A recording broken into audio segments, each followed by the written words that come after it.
Good energy there, Jordan. Yeah, what was that? Doesn't even make me want to do the show anymore. Good luck, have fun. Lame. It's uninspiring is the way I would put it. It is. I like talk about if you gave that as a pregame speech, that team's gonna lose. We need Jordan coming out of the gate hot. That would never happen though. No, probably Like not. if Jordan had to give a pregame speech, what would it look like?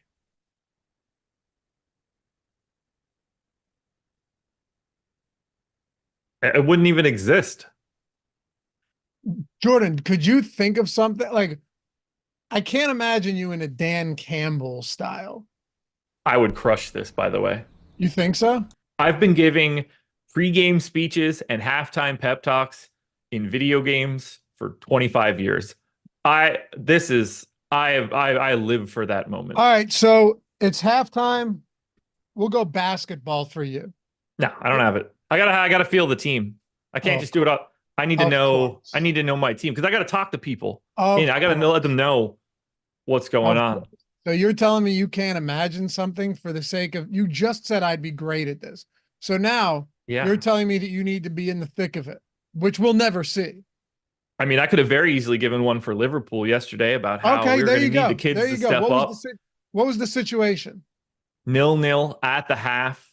We already took an injury. We've got 9 other guys that are already out, and you're staring across the locker room at a child and a child and a child and a child because all we have on the bench are a bunch of kids that are 20 or below, and we need to lean on those dudes to get out there in the second half and get shit done. We need fresh legs. We're taking off real senior members of this club to bring on youngsters, kids that could be in high school right now. And they stepped on that pitch and they embarrassed $1 billion team. They took them all the way to extra time, all the way through 28 minutes, and then picked up the goal with literal children on the pitch. It couldn't have been more inspiring. I would have been able to hit every single one of those kids. They would have been ready to run through a wall for me. So do it. We go in at halftime.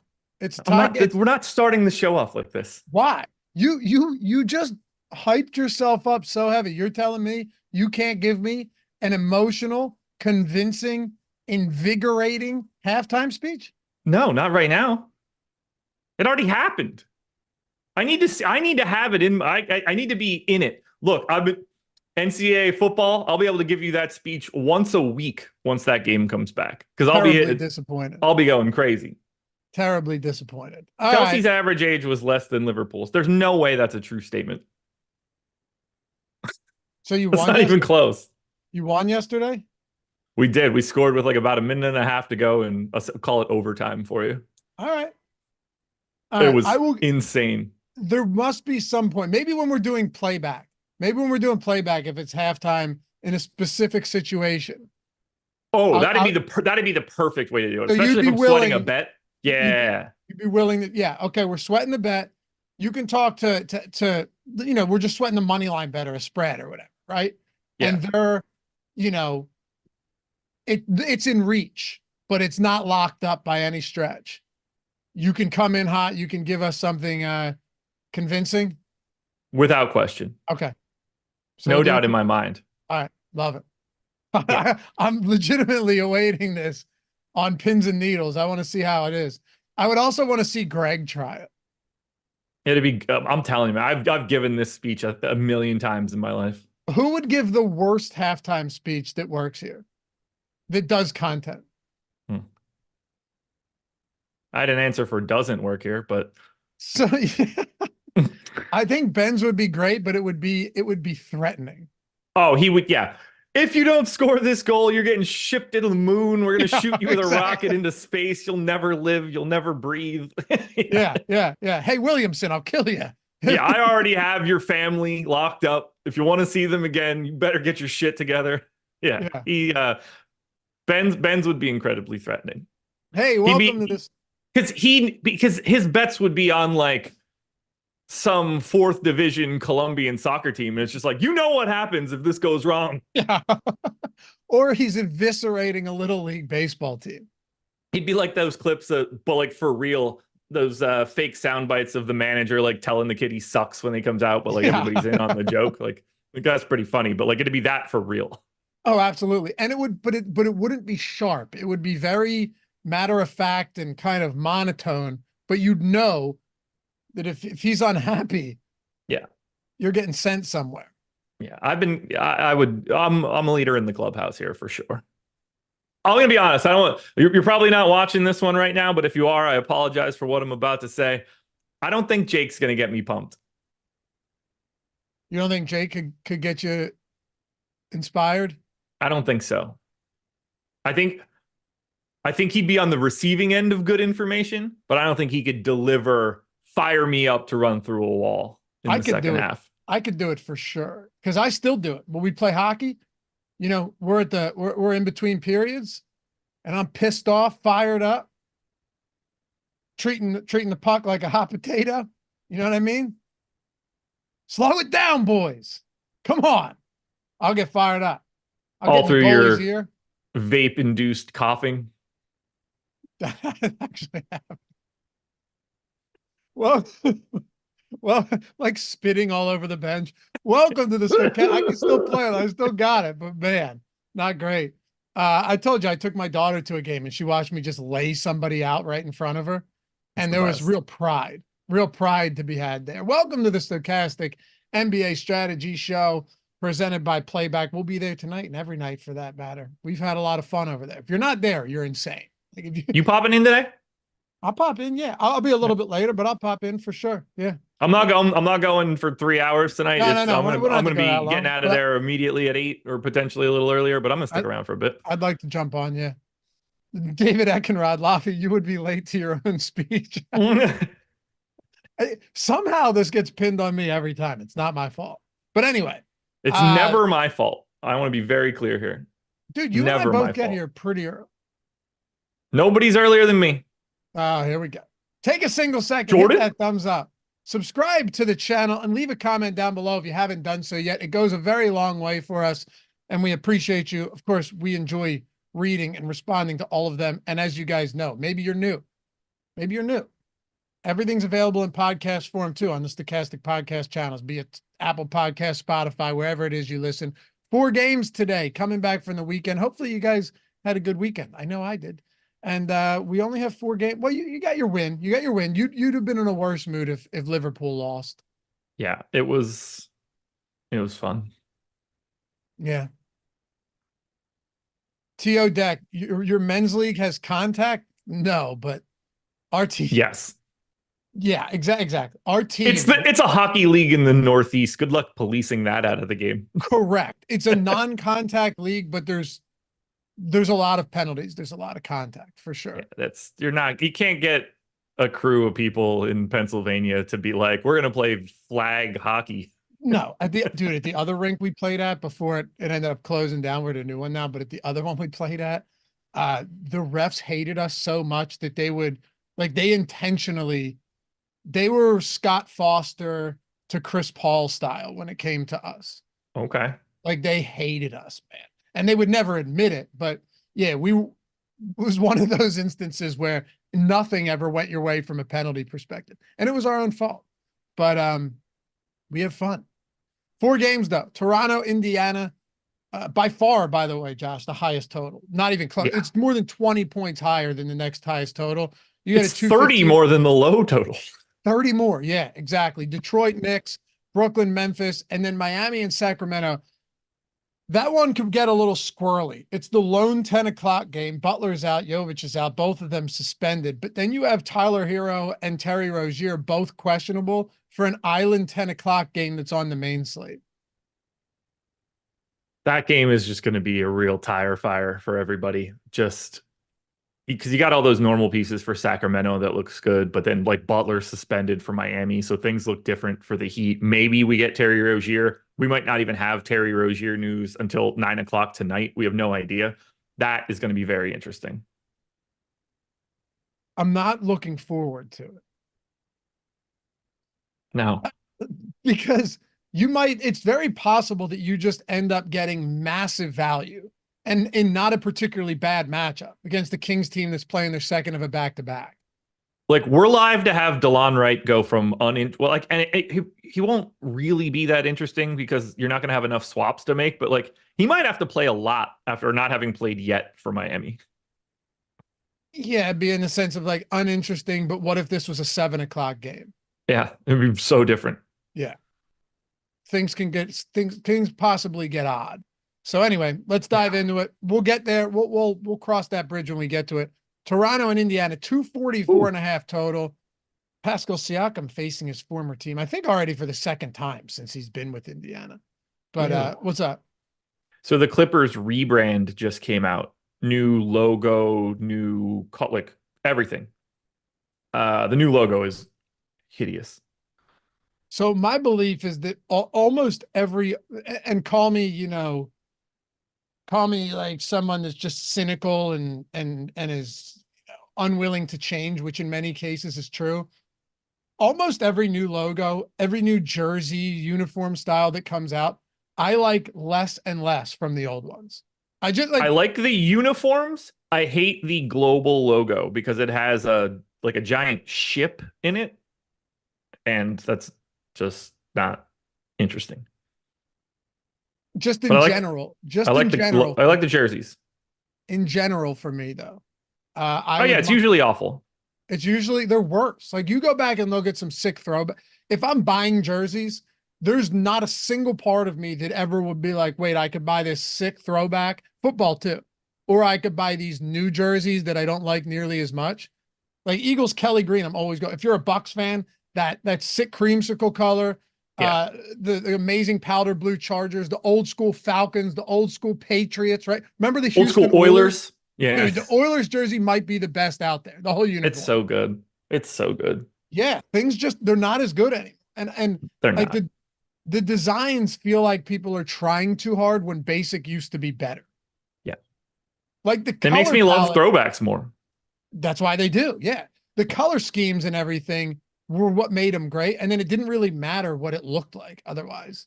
It was a questionable looking pirate with a sword in his mouth, but nobody cared. Right. Because it looked cool. It's a lot different now. Anyway, let's talk about the Toronto Raptors. Let's do it. So, Toronto on the road, they are 6.5-point dogs? Yeah. One of the worst defenses over the last month, especially since they've made all these wholesale changes. Just coughing up a ton of points. We'll get there in a second. But from an injury perspective, there's nothing really going on here that we need to talk about. If you're looking at ownership, though, again, 4-game slate, Scotty Barnes, RJ Barrett, Bruce Brown, quickly, all of them getting decent ownership, even Jakob Poeltl getting 13%. The truth is, despite the fact that they're, 6.5-point dogs and they're not a particularly good team, Pacers are still a good pace-up spot here and not a particularly great defense to boot. So I think we're going to end up getting to Toronto, whether you like it or not. I have 8 of their guys in at least one lineup right now, which I don't like. However, I am under the field on every one of them, which is pretty difficult to do. Okay, so you're just spreading a ton of it out. Yeah, I mean, like Bruce Brown, Gary Trent, Grady Dick, Jakob Poeltl, and Kelly Olynyk, I have 3% or less of. It's the other guys that I'm a little bit heavier on, but I'm under on everybody from Toronto, which is an interesting thing to see. We've got 25% ownership coming into RJ Barrett and Scotty Barnes. Those are probably the two guys we should start with. Barnes showing up with a little bit of positive leverage. RJ Barrett showing up with a little bit of negative leverage. Barrett back today after missing the previous game, but he's not on the injury report, so not something we're looking into here. Clearly a great spot. Bad Pacers defense, great pace. You're getting, for the way that I have it, an additional 3 possessions over Toronto's average. That certainly helps. I do think that Barrett and Barnes are your 2 best options. And I think somewhere in that 20 to 25% ownership range makes some sense. I don't have like a giant stand or anything on any of these guys. They're the guys that I can get to. I think Quickly looks really good at 7,200. He looks way better on FanDuel where he's 6,900 and 45% owned right now in comparison to the 15% we're seeing on DK. We know what their rotation is, which is really helpful. They've really settled on the 9 guys that are out there with Brown, Trent, Dick, Quickly, Poeltl, Olynyk, Agbaji, Barrett, and Barnes. So you don't have a lot of ambiguity with their playing time. You know the guys that are going to get 30 plus, like that's going to be quickly Barrett and Barnes without question. You know what you're going to get out of Jakob Poeltl. You could get more out of Bruce Brown, but you don't see it a lot. He's the dude I think that's just pulling too much ownership here. 17%. Now he is guard forward eligible in 4,500, but when everybody's healthy, he's going to play like 25 minutes a night, and he's not the per minute dude that I think warrants the ownership that he's getting. He's the third most owned dude from Toronto. I think they all look okay, but I tend to see them all like $200 too expensive. Indy looks super interesting, though, for a couple of reasons. Well, not everybody, but there's a few spots here that are very appealing to me. Now, how about this? In the 218 minutes that Miles Turner has played alongside Pascal Siakam and Tyrese Haliburton, it's an average. What's up? What's wrong? You keep making weird face. Yeah, but EMAC handled the message. I don't know if that's a bot or not. It's the weirdest thing I've ever seen in chat. So if it's true, it's sad. If it's not true, it's the weirdest thing ever. But EMAC cleared the dude out. Oh, let me get eyes on that. Sorry, it caught me so off guard. All right, you'll get it. You'll get it. Let me see it.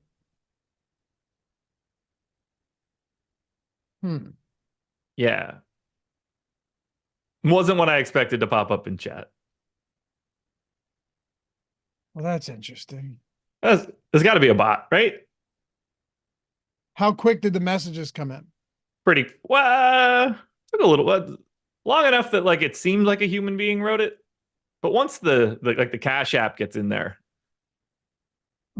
Can you read it out loud? Because I accidentally clicked out of the channel and now I only see a couple of them. Someone please help. I ran out of gas with my 3-year-old daughter hours ago. I contacted my family and police and walked to a gas station to get help. No one will help us. Can anyone help us get gas, please? Oh, that's fake, dude. If you're close enough to civilized area, then you're fine. Yeah, I know. But didn't expect to see that at 10:15 a.m. in our chat. No, of course not. But there's zero chance that you contact police and they're not helping you. Depends where you live. What do you mean? What if you're in San Francisco? Yeah. Well, if you're in San Francisco, then you can walk somewhere. Like you're fine. I'm saying there are places where the police stop doing policing. If you're like, help, I'm in the mountains of Wyoming. It's minus 46 degrees. If you had played that hand a little bit better. Yeah. Also, if you're running out of gas with your 3-year-old in the car. Stop playing the gas game. Anyway, listen, I run pretty close to I get dangerously close sometimes. I used to run out of gas all the time trying to push it. I don't do that anymore now that I have enough money to get gas. It's not about the money. It's just about me being like, I'm driving home, like, I'll get it tomorrow. And then you get in your car, you're like, oh, I forgot about that. Now that cars have the this many miles till you're empty, that's helped me a lot. When it was just a 99 Cavalier and it was like, I don't know how many gallons I have left. So I have a Grand Cherokee though, and it'll go this many miles, but then once it gets below 30, it just says low. You get the dash. We get dashes. Yeah, it'll just say low. But then I'm like, I know that they're giving me a little reserve in the tank. I'll be okay. It hasn't happened yet. The only time I ran out of gas, I was in high school. I was with my girlfriend. And I ran out of gas in a 92 Honda Prelude SI on a 1-lane bridge. Great. It's like, baby, get behind the wheel. I got to start pushing this joint. Yeah, it's exactly what happened. I told you, steer it. Let's get us off of here. Yep. Yeah. I ran out of gas like 2 or 3 times in the span of 48 hours while I was in college. Yeah, because you're putting $5 in at a time. Yeah, I didn't have more money to put more gas in the car. Exactly.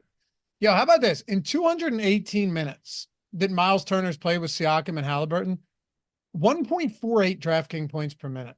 Yeah. 29% usage rate. He has been really good playing alongside those guys. I mean, I've been a Miles Turner guy for a while, and it seems like getting a little bit more, getting correct talent around him is helping him thrive. Right. And so I'm saying, like, the introduction of Siakam hasn't hurt him at all. It's helped. Like, he's been efficient. He's been good. He's been productive. Turner's been really solid. Yeah, it's weird what happens when you don't have to have him play next to Domantas Sabonis. Yeah. Yeah. And I like him here today too. 24% owned.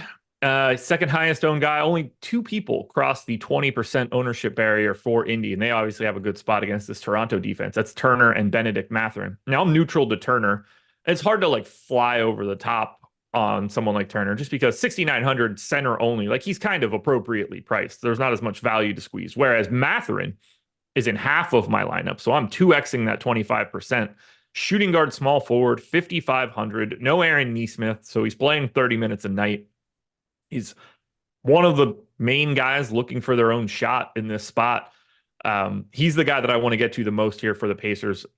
Now, we have him with the biggest negative leverage number of anybody on the Pacers, but I am still very happy to get there. We got your boy, Tyrese Haliburton at 9,500. He's pulling 15% ownership. Siakam's at 10. Andrew Nembhard's at 10.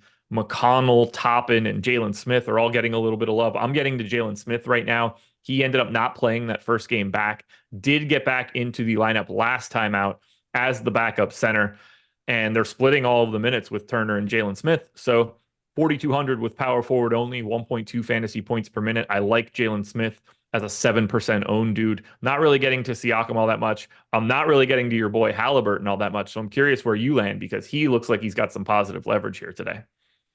I'm always willing to play Tyrese Haliburton. It depends on ownership, obviously, but I still think the price is reasonable. And the funny thing is he hasn't even looked that great since he returned. No. But it doesn't concern me all that much. This is still a guy with close enough game. Did you? Was that me? You cut out to me. So Jordan, it's up to you. Who actually got cut out there? You cut out to me too, but I think it was me. Yeah, I think it was me. Woo! Upgrade your internet. But we were saying though, he's still, 34 minutes in the competitive games. I think he can still play more than that. Like he played 31 minutes last game, but they won by 23. I think you can absolutely see the 36-minute game from Tyrese Haliburton against the Toronto team. Bottom 4 in defensive rating over the last month. Sure, it's not a pace-up spot, but most aren't when it comes to the Pacers playing opponents. Yeah. And he's just so good. He can contribute in a multitude of ways. When you're looking at the other high-priced options on this slate, you have Sabonis against Miami. That's not an easy matchup. They've been very good against opposing bigs. He's on the second of a back-to-back. Not saying you don't play him, but, it's not a particularly great spot. Brunson against Detroit, that is a good spot. We'll get there. So that's what I'm getting over Haliburton. I took everything that I would have got from Haliburton and gave it to Brunson. So it's for sure a good spot, but it's a 4-game slate. There aren't that many high-priced options. We'll get to Bam, center only, without Jimmy Butler and all of that. They're just, De'Aaron Fox, who's been super hot and cold, going up against, again, Miami. What is Haliburton's ownership right now? He's at 16%. Like so we only have 3 guys, 9,500 or 9K or higher. Only 3. Only Sabonis crosses 10K today. So let's see what the ownership is on the highest priced guys. It's basically like around 20% for Sabonis, Brunson, and Haliburton. Right. And then Barnes is 25% at $600 less. Yeah.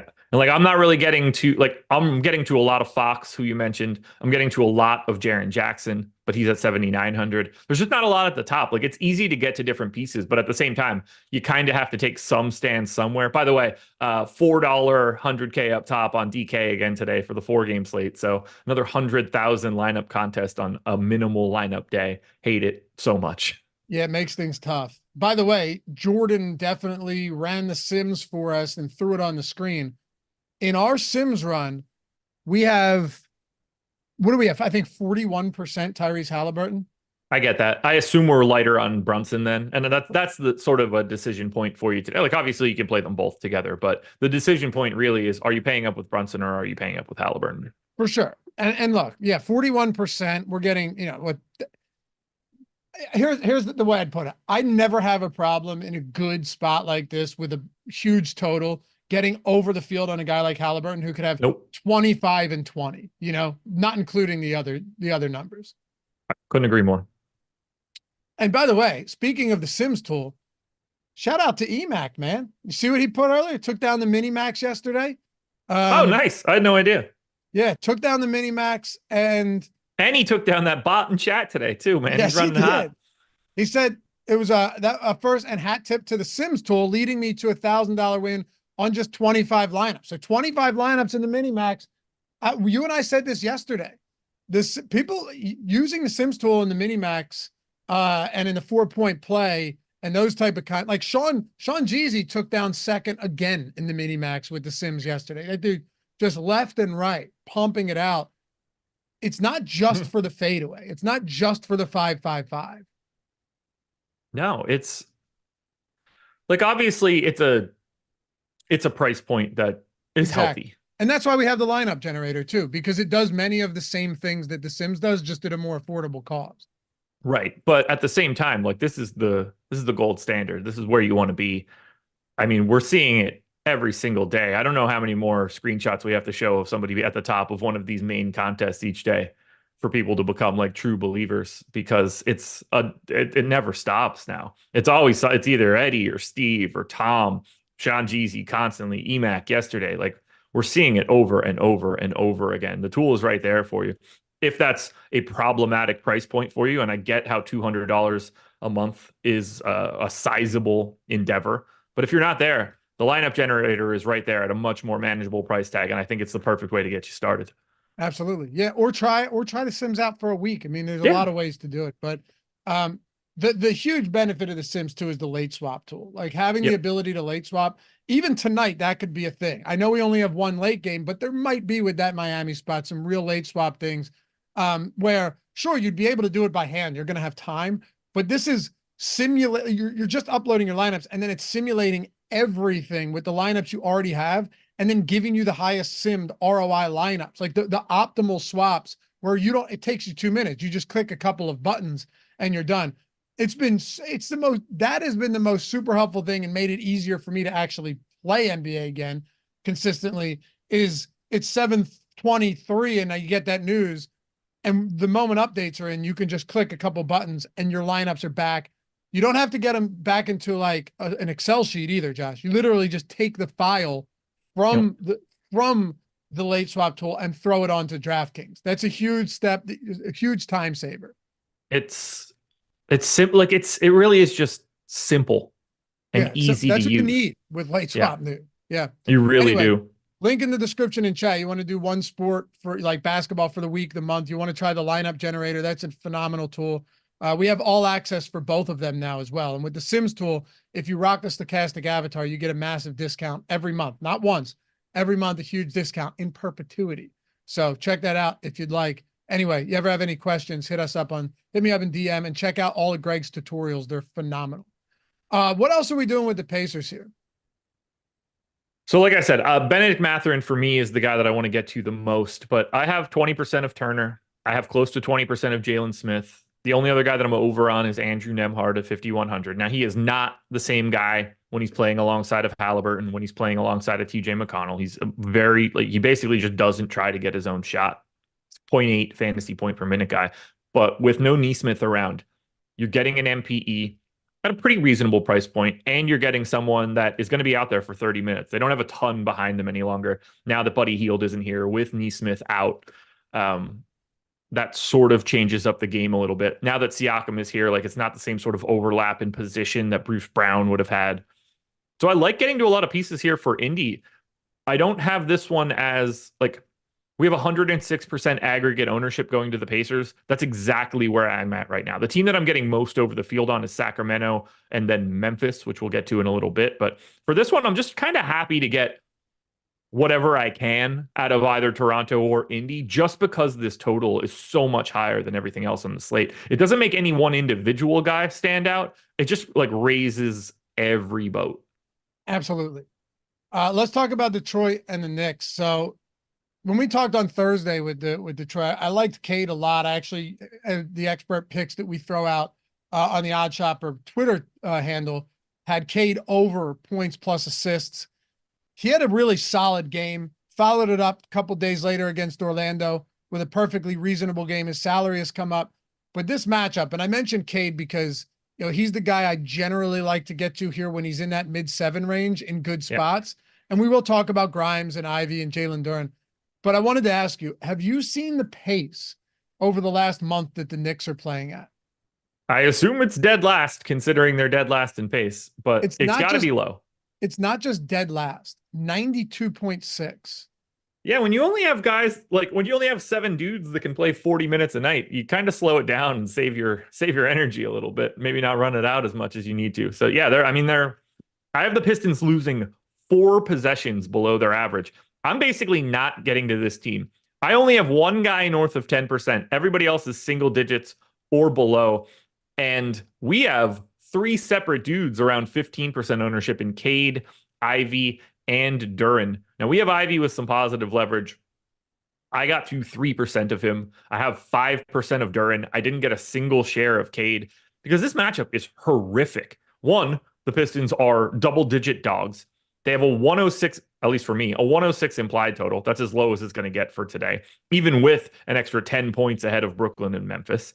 The only guy that I'm getting to from Detroit, revenge narrative style, I have 60% of Quentin Grimes right now, 3,600, shooting guard only, playing about 25 minutes for the Pistons. And I think they're going to try to get him more playing time. I think they probably want him to be a part of their future. Even at that 25-minute mark that I gave, he becomes the value piece that I'm looking for. How much does that change if we get early news on guys like Tyler Hero and such?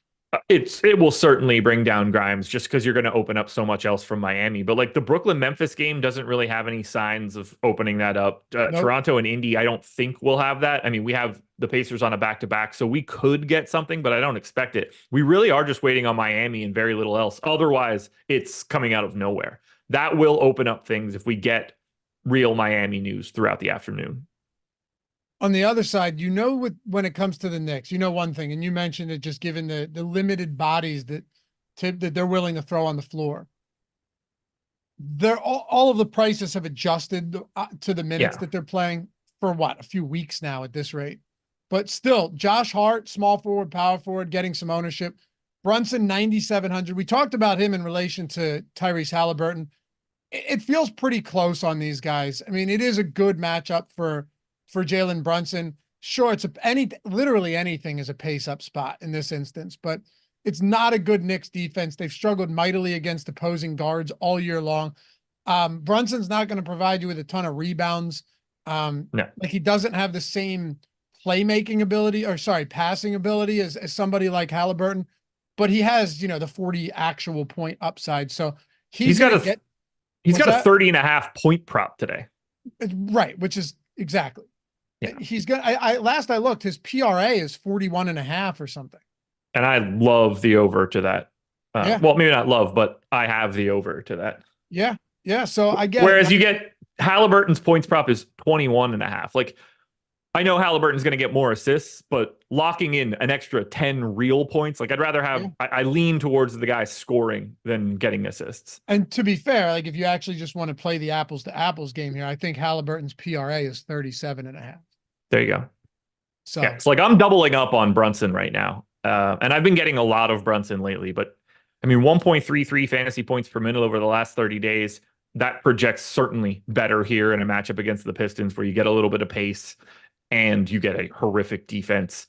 So I'm very happy to get to it's not like anybody's taking Brunson's minutes either. You just have to hope he's out there for the real 37. But he, to me, is the clear best guy that you can get to from the Knicks. Jordan, how much Brunson are we getting to? I want to see because in this Sims run, we had, what did I say, 41% Haliburton? How much Brunson? I would assume, like you said, that he's kind of a casualty here.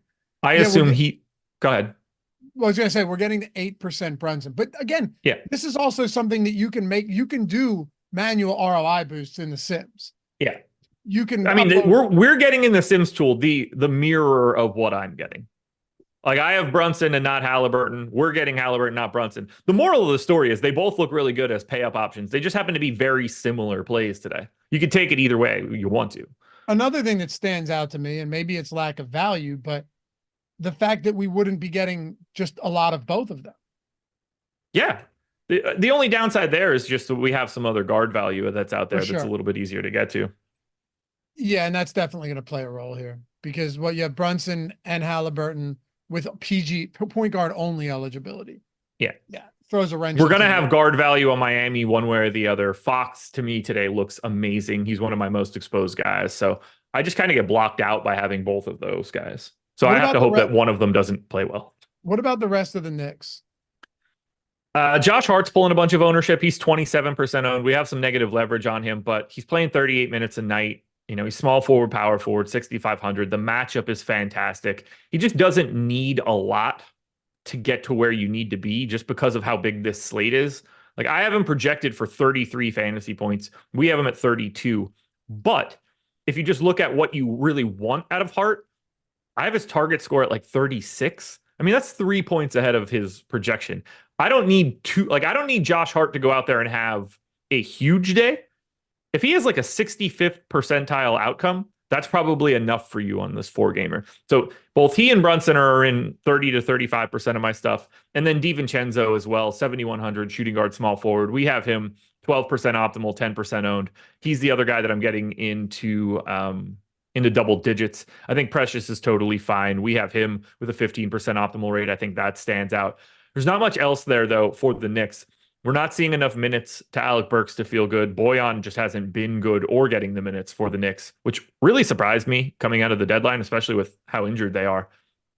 And then the only other guy that we would have to talk about is Hartenstein, but I still don't really know how many minutes he's going to be available to play. I went 24. He's still 6,100, which makes it problematic. But in like a game or two, Hartenstein's going to get back up to that 30-minute mark, and his price is going to have come down from not doing it. And we're going to get a game in the near future, as long as the schedule breaks correctly, where Hartenstein ends up being like one of the primary chalk options. But it's not today. If he went from playing 11 minutes to 24 minutes the following game, yeah, you know, logic would dictate that there are, and his coach, given the coach, would suggest that there actually is a possibility that he's just fine now. Yeah, I don't think that's coming today, but you can start opening yourself up to those like 26, 28 games instead of where we were heading into the last one. And then, you know, if he does 24 again here, you probably feel a lot better about 26 to 28 next time out. But at that point, his price will probably be 56, 5,700, something like that. And then we're slowly but surely moving these two things in different directions. I mean, it's really similar to what we talked about with Haliburton a couple of weeks back.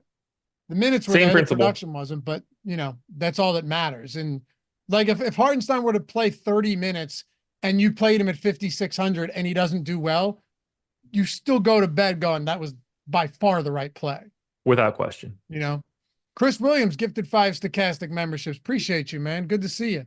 Love it. Our boy 1-2 said, just came here to apologize for questioning the tools. I don't know why I got so much DeAndre Ayton, but I'll never question that shit again. Yeah, I mean, look, Ayton was objectively a good play, but the tools, the Sims loved him as well. He had a third of all of Portland's points. A third of their points. He went nuclear yesterday. And that's more of an indictment on the rest of Portland, but it still holds. It's for sure an indictment on the rest of Portland, but he was the only guy that decided to actually play. Yeah. Yeah. Huge game. Massive rebounding day. I mean, he had 26 points, 19 rebounds. Yeah. The team had 80 points. Yeah. What was I want to make sure. I think it was 3 of 33, but let me look it up. They were so incredibly bad shooting yesterday, which was not at all how it was supposed to be. It was disastrous. I have it right here, Josh. So from 3, the Portland Trailblazers shot 3 of 32. 3 of 32. Yep. 9.4%. Oh my God. The starting lineup was 1 for 21. Yeah. Yeah. I mean, Anthony Simons was 4 of 21 from the field. Terrible. Glad I didn't play 40% of him yesterday. Yeah, Ayton had himself a hell of a game, though. He really did. Yeah. So did Nick Richards on the other side. Not bad at all. Yeah. I mean, you're going to have a lot of defensive rebounding opportunities at that point. Yeah, but for sure. You and I said, though, when it came to this game, like, you're never projecting it to be a blowout, but both of these teams are so bad that anything can happen. And what happened was 173 total points. It's an embarrassment. It's crazy, It's man. like a Big Ten basketball game. It's possible that you could see that with Brooklyn and Memphis today as well. Oh, Not out of the realm of possibility. Ben Simmons is questionable. They're 1.5-point road favorites. John Conchar is out for Memphis. Aside from that, though, there's not a whole lot going on here. no. We can dig into this one a little bit if you'd like. Yeah. I wouldn't like. Well, here's okay. Let me say this. Let me phrase it this way. Yeah. As gross as this game is, Mm-hmm. it is also you don't care where I go with this. Not really. It's also entirely possible that Ben Simmons, who is often injured, just doesn't play, and it actually makes it look a little bit better. It'll help for sure. I mean, we've got 15% ownership coming into Schroeder, Bridges, and Claxton. That's basically where their optimal rates are. They're the three guys that are getting north of 10% ownership. And I agree with it. Like, I'm right at the field with Schroeder. I'm right at the field on the $7,200 Bridges, who I think looks really good for a 4-game slate, especially in a matchup against Memphis. I don't have as much Claxton, but he's center only. So, like, they're the type of guys that differ the most for me when I make my builds. I basically don't have anybody else. Like, we've got decent positive leverage on Cam Johnson, on Lonnie Walker, on Day'Ron Sharp, but those are not guys that you feel confident in. They're all basically single-digit optimal dudes. They're all sort of priced where they should be. They've been dog shit for a while, so there's no telling when Kevin Ollie is going to make changes to this rotation, and we don't know when it's going to happen. Like, they have free reign to move people around, which is scary. So I'm going to stick to the guys that I expect to just be out there no matter what. The Bridges, the Dennis Schroeders, Claxton to a degree. Cam Thomas is fine, but at 6,800, I just think he's a little overpriced for the spot. They just don't look good. They're the second lowest owned team behind the Miami Heat right now, and will be the lowest owned team if that Miami news breaks the wrong way. But my focus is going to be Mikal Bridges. Fair enough. Yeah, I mean, I guess though, if Simmons is out, wouldn't you see a pretty sizable boost to? I think Cam Johnson gets the biggest benefit there. You think so? And then you feel a bit better about Day'Ron Sharp. Okay. I mean, the last game, your starting lineup was Simmons, Dorian Finney-Smith, Cam Thomas, Mikal Bridges, and Nick Claxton. Yeah. You don't think Schroeder or even Dennis Smith Jr. could get a considerable bump there at low 4K price points? I think Schroeder's going to be the first guy up there to pick up, but he's already kind of playing 26 minutes off the bench. And I don't think he's going to get to like 34 in that scenario. Whereas I think Cam Johnson might see a little bit more because of his size. And then they have the ability then to give a couple extra minutes to Day'Ron Sharp, since you're not going to have any like Simmons at the 5 type minutes. And given the fact that he's 3,800 and 1.2 fantasy points per minute, like that's the big jump for me. For Schroeder, you can get a couple extra minutes, but he's only like a 0.85 guy. So the impact isn't as big as if you can give a couple extra minutes to someone like Sharp or to Cam Johnson for that matter. But yeah, I mean, like, it's going to bump everybody a little bit. I mean, we saw this scenario on the 14th of February with Ben Simmons out. The problem is that at one point the Nets were down 56 points to the Boston Celtics.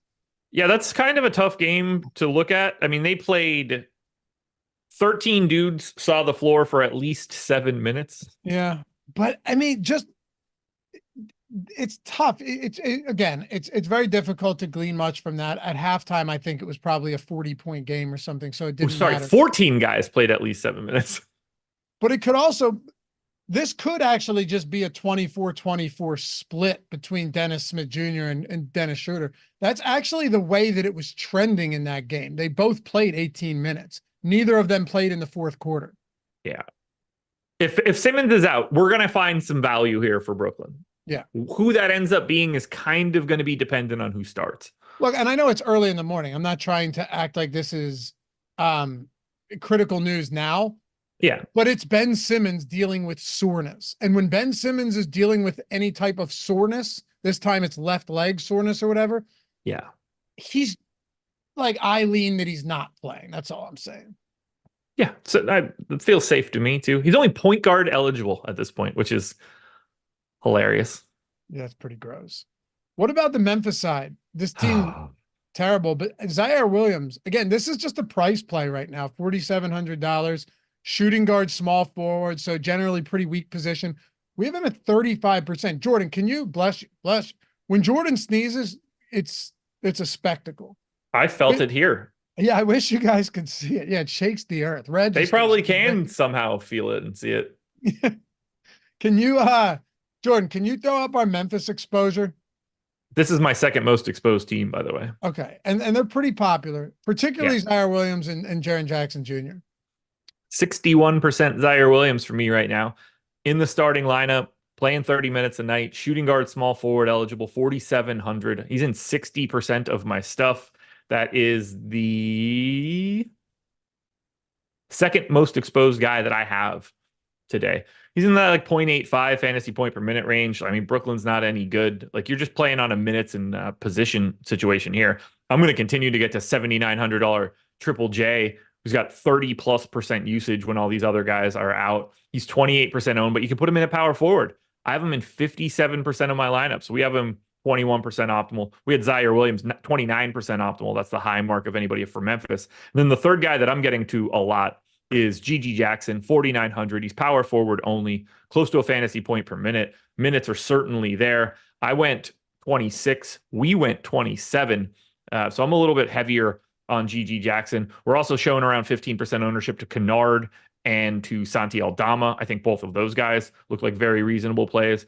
I don't have any Vince Williams right now at 6,900, shooting guard, small forward, but his minutes are as firm as anybody else's on Memphis. He plays like 35 minutes a night, like clockwork. I would have no problem getting there, but I'm a little apprehensive of the projection. I think like I have him basically a tenth of a fantasy point lower than we do, and that is causing me to get nothing, whereas we like him with some pretty positive leverage. So definitely a guy that I want to dig into throughout the day, but just these guys that are playing for Memphis now, they're at price points that work. We know that there's no John Conchar today. He's out for this one, along with the other 27 dudes that are out for Memphis. But I think you have to take some pretty big stands on Zaire Williams, Jaren Jackson, and for me, GG Jackson. And hey, as bad as the Grizzlies are, let's not ignore the fact that this Nets team might be worse right now. Like the level of basketball that they're currently playing, I'm not sure that they could competently beat or that they could convincingly beat anybody in the league. The Memphis Grizzlies have the 6th best defensive rating on the year. What is it? That's insane. I mean, that is still insane. Even though they played this most of this season without like all of their real players for the most part. Right. If you put all of their real players on the floor, they have a great defense. Like if you put all of their real players on the floor, they're arguably the best team in the West. Defensively or in general? In general. You think so? They can be. I mean, if you're running out Ja Morant, Marcus Smart, Desmond Bane, Triple J, and whatever we want to say is the 5th guy for that starting lineup, like they're legit. They're going to be so good next year. They're going to be real good. I wouldn't put them number 1. Like but like like if you put that lineup up against Minnesota, we're not talking about a team that's like obviously better than them. No. I'm just saying, like, if you gave me Denver in the playoffs against Memphis, yeah. Oh, when we talk about the playoffs, that's a different story. I'm taking Denver in 5, you know? Yeah. But yes, the playoffs are shit, dude, with a lesser roster last year, wasn't Memphis like a top 3 seed? Did they get the 1 seed recently? I feel like they did. Was it last year or 2 years ago? 2 years ago? I feel like they were, because I remember you and me saying that they won 56 games 2 years ago. Okay. I remember you and me saying this team is good, but they're not built to make a deep run right now. They just didn't have enough star power. They were the 2 seed last year. They won 51 games. 2 seed. Yeah. Was Denver the 1 seed? Yeah. They were 2 games behind Denver. That's amazing. And that was with, like, Dylan Brooks was in there. Yeah. Give me Marcus Smart over Dylan Brooks any day of the week. Sure. More, Desmond Bane's taking steps forward until he got hurt. Jaren Jackson being able to like explore the studio space right now is only going to make him better. Yeah. I love Memphis. This team could not have run worse. Literally, you actually couldn't have. I'm not saying that hyperbolically. You could not have run worse than Memphis.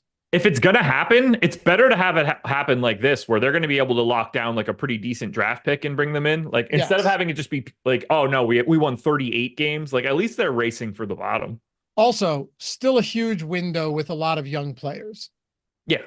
I mean, it's much worse. No, you're going to get Brandon Clark back next year. He's going to miss this entire season. Like much worse looking at Joel Embiid in Philly, where that window is closing by the day.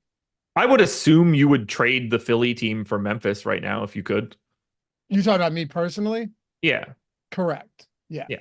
It would be hard not to. They're the assets that they have and the young guys that they have. Like they're just so much better set up for the future than the Sixers. As long as John Moran isn't waving guns around anymore. I mean, I think that he should be allowed to wave guns around whenever he wants, but that's neither here nor there. Look, dude, no one. I know you feel the same. No one supports the Second Amendment like this guy. You know, all I'm saying is it's like optics matter. They do. And whether you and I agree with one thing or not, I guarantee if that happens again, he's done. Yeah, it's going to be a real problem. He's like Draymond, but with guns. Also, here's the thing. I know you say you're fine with it. I think it's like, why do you need to be on camera doing that's what Oh yeah, look, don't get me wrong. It's stupid for him to do it. I wanted to clarify that. Okay. But I also think that he should be able to do that every day if he wants to. Yeah. Look, if he is firing the gun, I have a little bit more of an issue if he's just being all willy-nilly with it. But like, I mean, if he wants to mount them on the wall behind him for a stream, like I'm totally cool with it. He should be able to. I'd be spinning them around on my finger because it's just the internet. It's just a video. Dude, there's a Key and Peele skit where he wants to be the crazy I think it's called like Loco Gangster or something. Where do you remember that one where he comes in? Mm-hmm. Oh, he's not crazy at all. I'll send it to you. It's a great one. I won't give it away because it's one of my favorites. But anyway, yeah, Memphis looks good, and you couldn't. Look, as far as matchup goes right now, Brooklyn may not be playing at a super fast pace, but there's not much you dislike about this matchup. Brooklyn's defense, they can't stop anything right now. No, they can't. They are pretty poor. For a team that should be good defensively, they are not good defensively. Yep. You ready to wrap this up, Miami, Sacramento? I am. And by the way, guys, I know we mentioned it at the top, but if you jumped in late, Playback, baby. We'll be there. We'll call it the post-lock show, but it's more than that because we're watching the games live and you're watching them with us. This isn't like you just hear us talk about them. The games are live. The app or the desktop version is so sick. Like we're talking about it on the screen. We're watching the games with you in real time. You can see the games. And if you don't have League Pass, we give out a bunch of VIP passes so you can have access to that as well. We have access to just toggle it on for you. We're giving out free Stochastic subscriptions, Sims, lineup generator, odd shopper. We had like 600 people watching with us the other day. Really fun. Yeah. It's awesome, man. It's so much fun. I mean this too. Appreciate you guys actually spend, like, oh, I'm going to watch the game. Spend some time with these fellas. It's been fun. And the coolest part though, is while we're all watching the game together, because Josh and I have gone through a laborious effort in the past trying to sync things up and it just doesn't work. Synced 100% for all of us, including you at chat. So when we say something, you're hearing it as we say it. There's no 10-second YouTube delay. So just the experience for us, but also you guys hanging out is really couldn't be better. And I would assume they're just going to add great features. So come hang out. If you don't like it, it's free. Yeah. But the link to Playback, just sign up for it now. So you're already in, and then you can just sub to the Stochastic Odd Shopper channel and you're in. Links down there in the description. All right, Miami. Kind of a mess. We do have the Jimmy Butler news, Jovic, both of them out. You and I could have seen that fight, except somebody cut the stream off. Whoopsie daisy. Yeah, we were watching that on Playback, and someone, I guess we'll never know. Anyway, Bam 17%. We have Rozier and Tyler Hero in right now, but that could change a lot, especially if we get this news before lock. If you get this news before lock, everything we're talking about right now is moot. Yep. So right now, if everybody's in, I think Bam looks like the best option. We have him 21% optimal. We don't have another person north of 9, just for reference sake. And we have him pulling 17% ownership. So I like Bam quite a bit, and I am getting there. I'm right there with the field. I basically don't have anybody else here from Miami if everybody else is in. The price points on Duncan Robinson, Haywood Highsmith, Jaime Jaquez, Caleb Martin, none of those guys look good here at all to me. It's all very low optimal rates, very low ownership. We do have Kevin Love, 13% owned, $4,300 center. I am pretty well against that. I would rather get to $3,300 James Wiseman at no ownership as the backup center than get to Kevin Love in this spot. Now, that might change if we start losing more bodies and he plays a little bit more alongside of him, but we have Kevin Love in for 16 minutes. I went 17. I'm just not a believer in him if he's going to get that love. If you want to go to a backup center, if he's going to get that love, I see what I did there. I would go to Wiseman. He's playing the exact same role, has the minutes behind Duren. Any foul trouble from Duren is an extra minute or two for Wiseman. He's as good on a per minute basis, or at least in the ballpark. Love's like a 1.1 guy. Wiseman's more of a 1 guy. But even still, you're saving $1,000. I'll get away from the ownership there. We just don't know how many minutes Rozier is going to play. He's 67% owned on FanDuel because he's 6K. Totally agree with getting to Terry Rozier if he's in on FanDuel. But on DraftKings at 6,700, it's not as appealing to me. We need to know a little bit more there. And then if Rozier ends up out, then you start feeling a lot better about getting to Tyler Hero. But for right now, Tyler Hero with Rozier in, we have him 7% optimal, 7% owned. He's just not that interesting. It really is Bam at the top pretty easily. I think Love is a fade.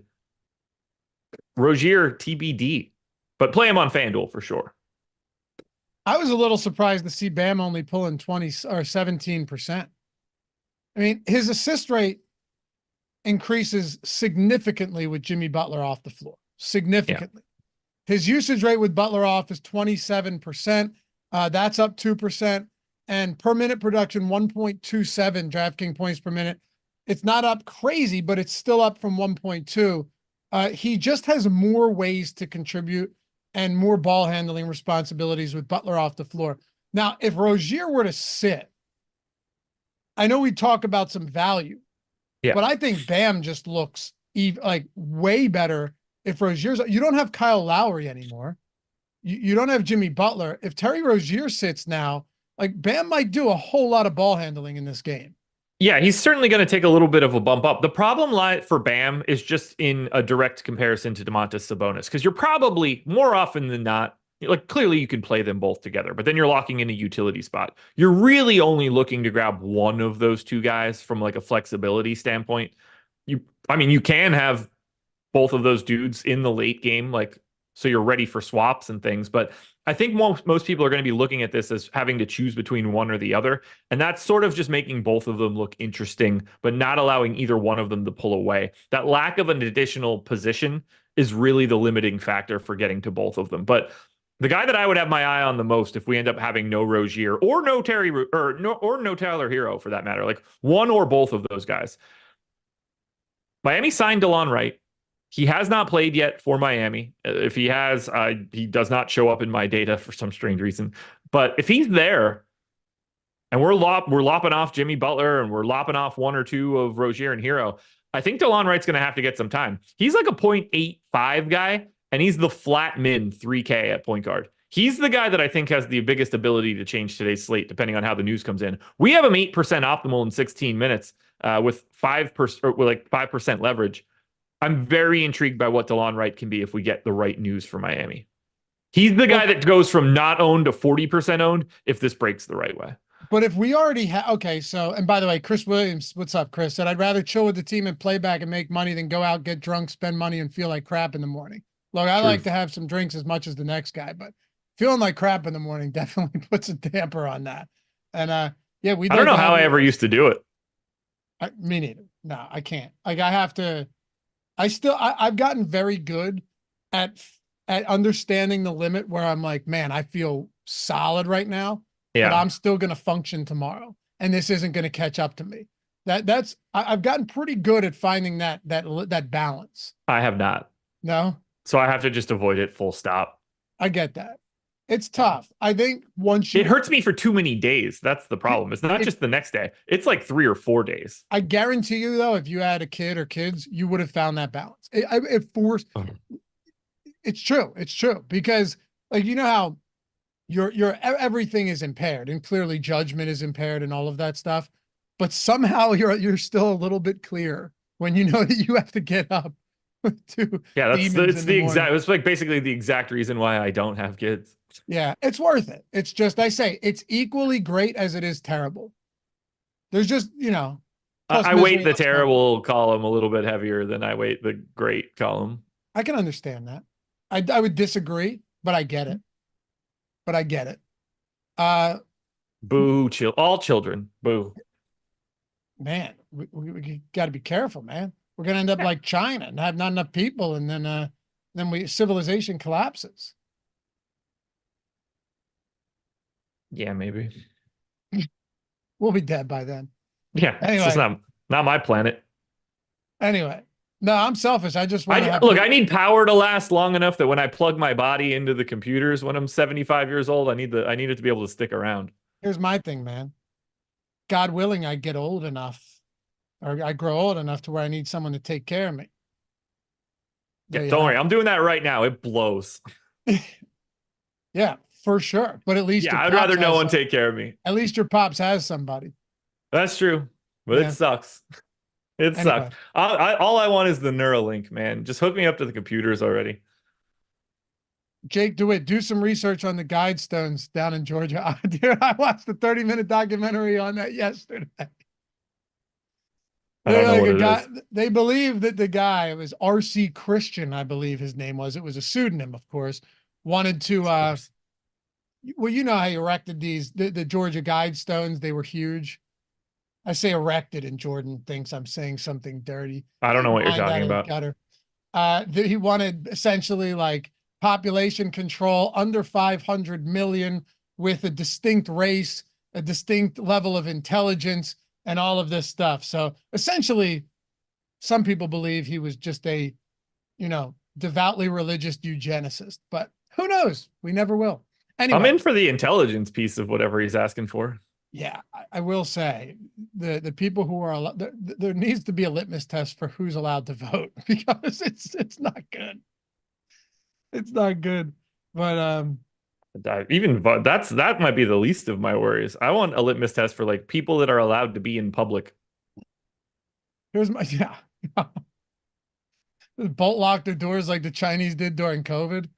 Here's the question I have for you about Delon Wright. If we actually have some positive leverage and I can't expect, believe you brought this back to Delon how Wright. about that segue? And we expect, look, we do everything here. That's why hopefully you guys tune in. You know, uh, Josh of Los Angeles said IQ Q. That's tough for me though, because I know some people that don't have particularly high IQs, but they're insanely productive members of society. And there are other people out there with very high IQs that have just wasted their entire lives away. So I think that may be a bad way to look at it, but I get where you're going. Anyway, Yeah.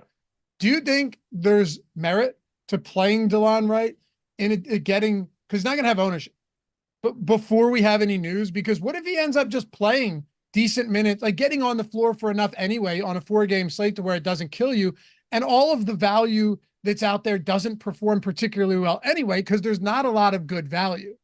We have him 8% optimal. That means he's in the optimal lineup 1 out of every 12 times. So yeah. Yeah, like And I have 2%, but I would not mind having a little bit more as just like that kind of flyer especially on a 4-game slate where the biggest contest has 100,000 entries. Certainly a differentiation point that I think is viable. He's also he's also very live to not play a single second. We haven't seen him yet, so I don't know how they feel about him or if something's up with him, something like that. If we lose one of Rozier and Hero, though, I think his ownership just immediately skyrockets. Swoop said you can't kill dumb people. Of course not, man. You prevent them from procreating. Well, I mean, kill. We can figure something out. We'll ask Ben what to do. Yeah, Ben has some answers, probably highly calculated answers as well. Yeah. Joking, of course. Anyway, let's wrap this up on the other side. Of course. Just yes, Josh. Sacramento Kings, second of a back-to-back today at home. What are we doing with Sabonis? You already mentioned that you like De'Aaron Fox. Pretty interesting spot against a shorthanded Miami team. Not the greatest matchup out there, but certainly a lot of ownership going to the Kings. 4 guys right now, 4 players on Sacramento on DraftKings pulling 20+% ownership on FanDuel. Not as much, but still 4 guys at 15+% ownership for the Kings. I'm over the field on all 4 of those guys. Okay. This is my most exposed team. Fox, I dug into deeply today. I got him at 1.28 fantasy points per minute. I'm a little heavy on his points, but I didn't really see any situation where I could take them away. He is in 59% of my lineups right now. Malik Monk, 5,800. You get shooting guard, small forward. His minutes are back up again. He's playing around 27 a night. We have him 31% optimal. He's in 41% of my stuff. Sabonis at 10-2 with no other pay-up options. A guy that's a threat for a triple-double every time he steps on the floor. He's in 31% of my stuff. That's over the field. And then we get to my favorite play for today. This is the guy that I am going to be on much more than I think the public will, even though he's pulling 30% ownership. I have Keegan Murray in 93% of my stuff right now. 5,100.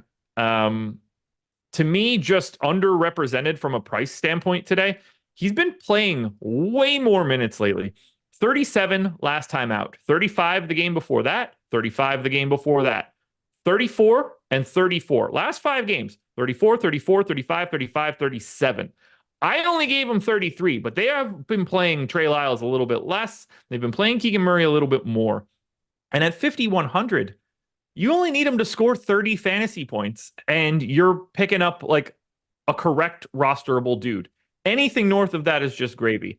I'm going to have more Keegan Murray today, I would expect, than just about anybody else on today's slate. He's my favorite GPP play for the day. Let's do as we always did. Jeremy Savage just had a 40-minute drive. This made it go by fast. Good, man. I love hearing, like, we have people driving. We have a lot of people that tune in that are truck drivers and stuff. Yeah. That are driving on the road. It's good. I'm glad we can be of some assistance. Otherwise, what is life? Put me down. Anyway, no joke coming from me whatsoever, just for reference sake. Anyway, point guard De'Aaron Fox and Jalen Brunson, 2 favorite options that I'm getting to. I'm not getting to a lot of Cade as of right now. If I need to point out somebody that I'm a little less interested in. It's a tough spot, man. It's a tough spot, and his price came up instead of down from last time out. Yeah. Shooting guard. Highest exposed shooting guards for me: Quentin Grimes, Zaire Williams, Benedict Mathurin, Malik Monk. I have all 4 of the guys that I just mentioned in 40+% of my lineup. So I didn't want to short shrift any of them. But that is where I'm consolidating most of my shooting guard. And I assume a little bit of overlap to small forward. And the answer would be yes. Zaire Williams, Mathurin, and Monk, all small forward eligible. Only other guy that pops up for me at small forward with any sort of volume is going to be Josh Hart. I am very light on Scotty Barnes, who is pulling a bit of love today. Not getting there for me. At the power forward spot, Keegan Murray, who I reiterated earlier. It's Triple J, who's in 57% of my stuff. And then I like G.G. Jackson. I don't want to say as a flyer because he's 20% owned, but he is a guy that I'm a bit over the field on. Jalen Smith as a flyer, if that's a direction you want to go. And I froze my sheet before I got to centers, but Domantas Sabonis, yeah, Bam, Turner looks pretty good. Yeah, Miles Turner, Triple J, if you're getting him in the center spot, totally fine. I don't have any problems doing that. But the moment I refreshed that pivot table, everything just went white. Not a lot of value at center today. This is mostly like mid-range and up. Yeah, we don't have anything really at the bottom. We would have to, and there's not really any news that's pointing us to what that would be if it were going to happen. I have my sheet back open again, so I could at least say where I'm at for center. Center is Triple J in 50%. Sabonis in 30%, Miles Turner in 19%. That is my third most owned center option. Well, no better way to end the show than from this comment from SportsWiz. If you're out of gas, no better podcast than to help pass the time. Damn right, brother. Damn right. We didn't help with money, though, so enjoy still trying to get that gas. Yep. Appreciate you guys hanging out, as always. Great question, actually, Swoop. We'll close with this. Best value so far. I suppose it has to be Grimes, and that's not great. Yeah, if we're talking value like low dollar, yeah, Grimes is probably the only option. Ben Simmons might open some things up a little bit if he sits. Like Jalen Smith is 4,200 if we want to like treat this a little bit differently since it's a 4-game slate. Like Keegan Murray at 5,100, like that's as value-y as you're getting on a day like today. Yep. Zaire Williams, 4,700. I mean, you're right. There's not a lot there. Yeah. Anyway. I mean, Grimes is 26% owned. He's the only guy north of 7.5 sub 4K. Fun stuff as always, guys. And hey, we got Deeper Dive live before lockdown. It might just be live before lock because it's a 4-game slate, but we got Playback. Join us. We had a bunch of people in chat, Josh, as we were saying. It said they just signed up now. They're going to hang out tonight. Yeah, hang out. There's a Deeper Dive tonight. There is? Okay, stay for a bit. Trust, you got me excited, man. Don't do that shit to me. I thought I thought I didn't have a show. I was pumped. Stay for a bit, stay for a while. Come check it out. We're going to find some live betting opportunities for sure. Talk DFS late swap, a lot of stuff. Prize Picks card. I'm sure you'll have something teed up for us there. I got 2 out already. We'll have some fun. And as always, guys, you want to check out any of our packages, whether it's the Sims package for a week, a month, the lineup generator, all that in the description. And Jordan can toss it in chat one more time for those of you guys listening after the fact. Appreciate you. We'll see you back here for the next one. Peace.